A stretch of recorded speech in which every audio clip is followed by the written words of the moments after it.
Buenos días, continuando con la exposición del artículo. Mi nombre es la doctora Amanda Díaz, residente del segundo año del posgrado de Medicina Interna. Continuando con el artículo llamado Medicamentos supresores del apetito y el riesgo de hipertensión pulmonar primaria.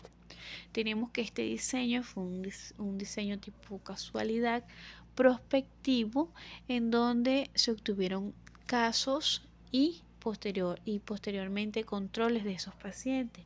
Un diseño tipo observacional, analítico, multicéntrico y en donde hubo un emparejamiento individualizado de toda la población según edad, según el sexo y según el número de visitas a los controles.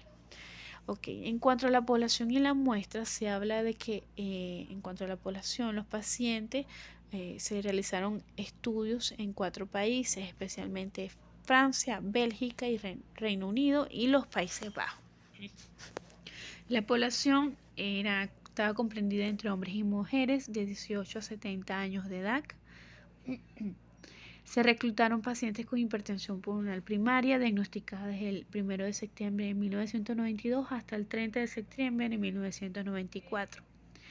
Momento del primer cateterismo, se tomó como momento el primer cateterismo cardíaco derecho del paciente.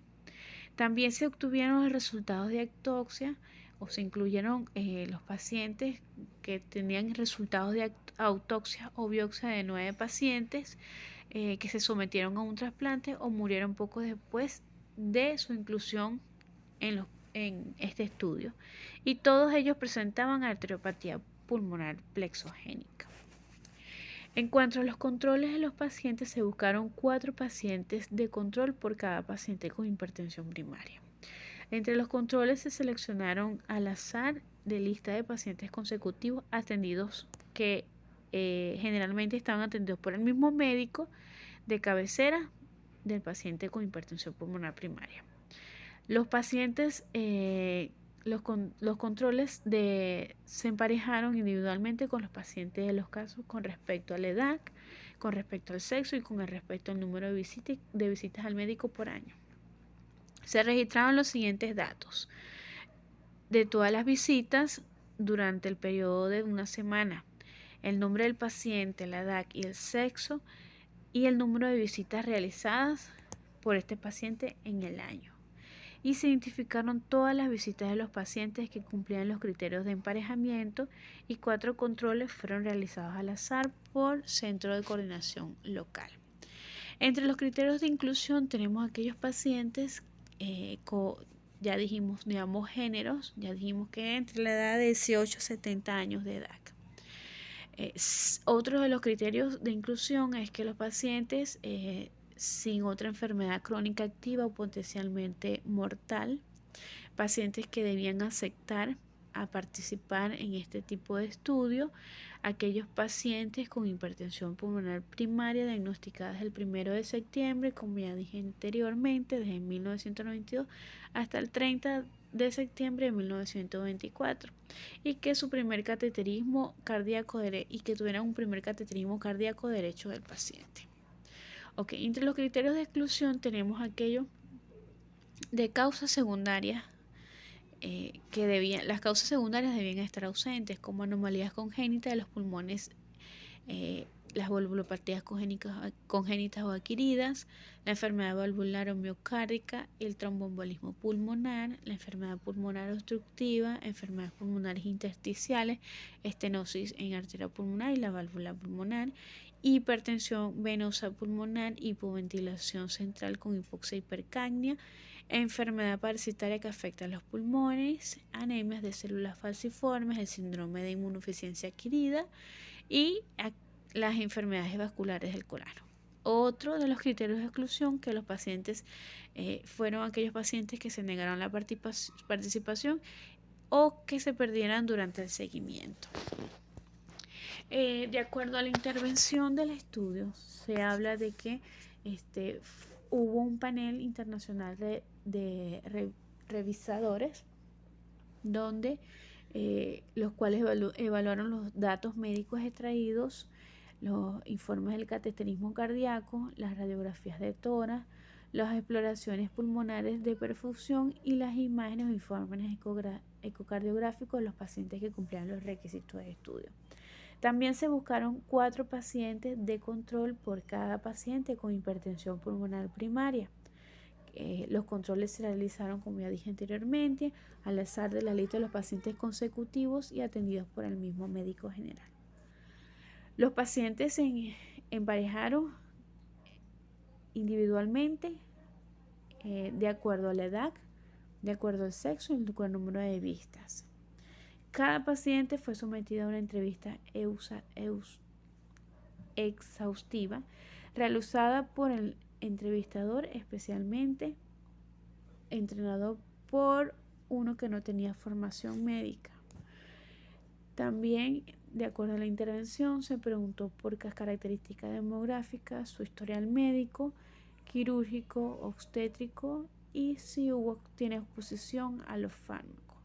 Se determinó la presencia de infecciones por VIH o pacientes con diagnóstico de cirrosis hepática. Se registraron cronológicamente en una hoja de datos tipo calendario sobre estas exposiciones.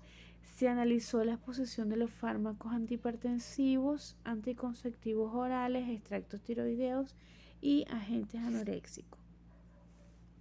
Siguiendo con la intervención de este artículo, se consideraban los siguientes agentes anoréxicos: aquellos derivados de la fenfluramina y los agentes anoréxicos similares a las anfetaminas, como el clobenzorex, fenproporex, mazindol y femetracina, y preparados compuestos de fármacos supresores del apetito y otros medicamentos que se toman para el perder peso.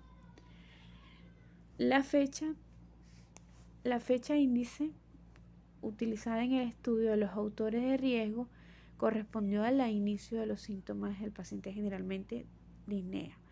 Se clasificó a los pacientes como expuestos a un determinado factor de riesgo si la exposición se produjo ante la fecha índice. La exposición definitiva de los agentes anoréxicos se clasificó dependiendo de la exposición. Se produjo en los 12 meses anteriores a la fecha índice o había terminado más de 2 meses antes. De acuerdo al flujograma, se obtuvieron de los 135 con hipertensión pulmonar primaria. Estaban aquellos que cumplían con los criterios de inclusión y estaban 23 de estos 135 pacientes no era probable que tuvieran hipertensión pulmonar.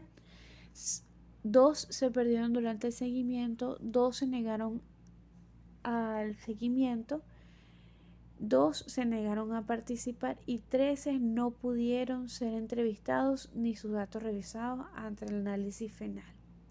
Obteniendo estos estudios, saben que se hicieron en 35 centros especializados de esos 4 países ya nombrados anteriormente, donde el panel internacional de revisores evaluaron los datos médicos extraídos y la realización donde se realizó las entrevistas, en donde tuvieron 2 grupos: aquellos casos con hipertensión pulmonar primaria igual a 80, probablemente con hipertensión, y aquellos con probable hipertensión pulmonar primaria 15 pacientes con uso de supresores de apetito con 30 dando un 31.1%, y aquellos con controles que fueron un número de 355 de 4 pacientes por cada caso y usando supresores de apetito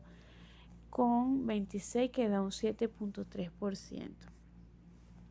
La estadística aplicada se utilizó el odds ratio como medida fundamental de asociación. Todos se obtuvieron mediante la regresión condicional de logística.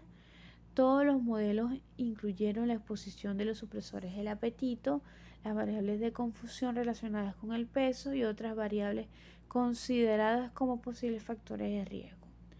La variabilidad en la muestra asociada a los odds ratios estimada se evaluó mediante los intervalos de confianza del 95% de dos caras. Todos los análisis se realizaron con el paquete estadístico SAS versión 6,13 Unix y EGRET versión 0.26,6. Se consideró que los valores de P inferiores a 0,05 indicaban significación estadística.